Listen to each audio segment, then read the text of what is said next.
Sensor ബോർഡിനെതിരെ Shane Nigam നായകനായ ഹാൽ സിനിമയുടെ അണിയറ പ്രവർത്തകർ ഹൈക്കോടതിയിൽ ഹർജി നൽകി. രംഗങ്ങളും സംഭാഷണങ്ങളും വെട്ടാൻ നിർദ്ദേശിച്ചുവെന്ന് ഹർജിയിൽ പറയുന്നു.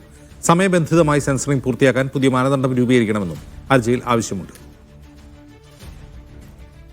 അഹമ്മദ് മുജ്തബ വിരളുമായി ചേരുന്നു. മുജ്തബ, എന്താണ് സെൻസർ ബോർഡിനെ പ്രകോപിപ്പിച്ച സംഭാഷണവും രംഗങ്ങളും?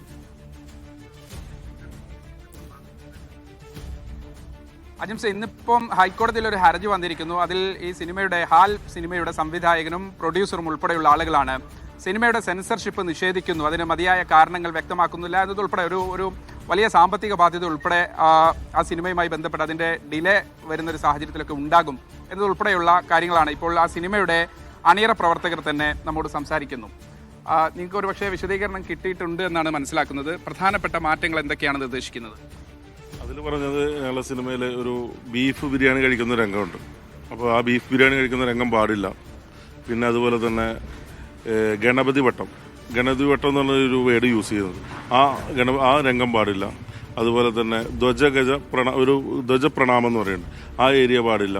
അങ്ങനെ ഒരിക്കലും ഒരു നീതിപൂർവമല്ലാത്ത ഒരു പേപ്പറാണ് അവർ ഞങ്ങൾക്ക് പുറപ്പെടുവിച്ചത്. ഇതെല്ലാം കട്ട് ചെയ്താലും സർട്ടിഫിക്കറ്റ് തരുള്ളൂ. ഞങ്ങളുടെ സിനിമയിൽ ഒരു ബ്രുട്ടാലിറ്റിയോ ഒരു ന്യൂഡിറ്റിയോ വയലൻസോ ഒന്നുമില്ല. ഒരു വളരെ രസകരമായിട്ടുള്ള ഇന്ന് ഏത് ചെറുപ്പക്കാർക്കും ഒരു ഫാമിലിയോട് പോയി കാണാൻ പറ്റിയ ഒരു സിനിമയാണ് ഞങ്ങൾ എടുത്തു വെച്ചത്. അത് ഒരു ബാഹ്യ ഇടപെടലാണോ എന്താണെന്നുള്ള കോടതി തെളിയിക്കട്ടെ. ബഹുമാനപ്പെട്ട കോടതിയോട് ഞങ്ങൾക്ക് വിശ്വാസമുള്ളതുകൊണ്ട് ഞങ്ങൾ കോടതിയെ സമീപിച്ചു. കോടതി കാണട്ടെ, അല്ലെങ്കിൽ ജഡ്ജി കാണട്ടെ, അല്ലെങ്കിൽ കമ്മീഷൻ കാണട്ടെ, ആര് കണ്ടാലും ഒരു മോശം പറയാവുന്ന ഒരു രംഗവും ആ സിനിമയിലില്ല. ഇന്ന് സമൂഹത്തിൽ നടക്കുന്ന സാമൂഹിക പ്രശ്നങ്ങൾ എടുത്ത് കാണിച്ചിട്ടുണ്ട്. അതും ഒരു മതത്തിനെയോ ഒരു രാഷ്ട്രീയത്തിനോ ഒന്നുമില്ല. നല്ലൊരു മെസ്സേജാണ് ആ പടത്തിലൂടെ കൊടുക്കാൻ ഉദ്ദേശിച്ചത്.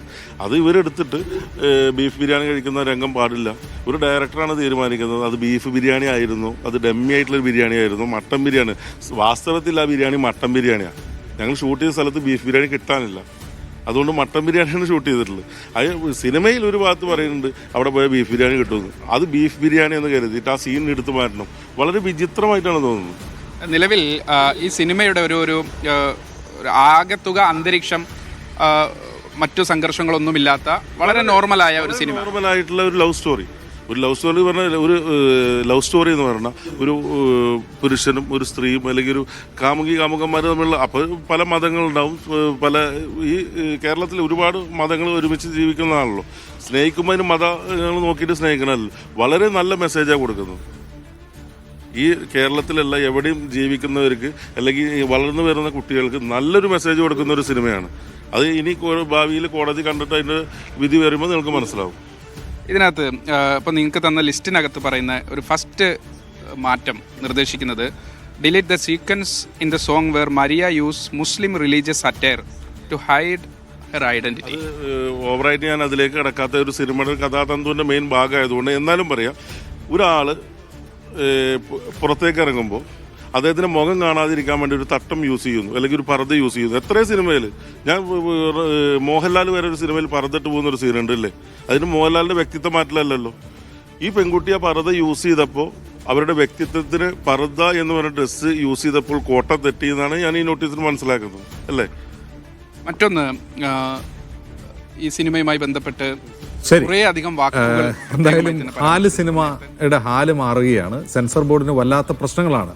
ബീഫ് ബിരിയാണി കഴിക്കാൻ പാടില്ല, പർദ്ദ ഇടാൻ പാടില്ല എന്നൊക്കെയാണ് സെൻസർ ബോർഡ് അതിൻ്റെ അണിയറ പ്രവർത്തനങ്ങളിൽ നിർദ്ദേശം. മുജ്തബയാണ് വിവരങ്ങൾ നൽകി.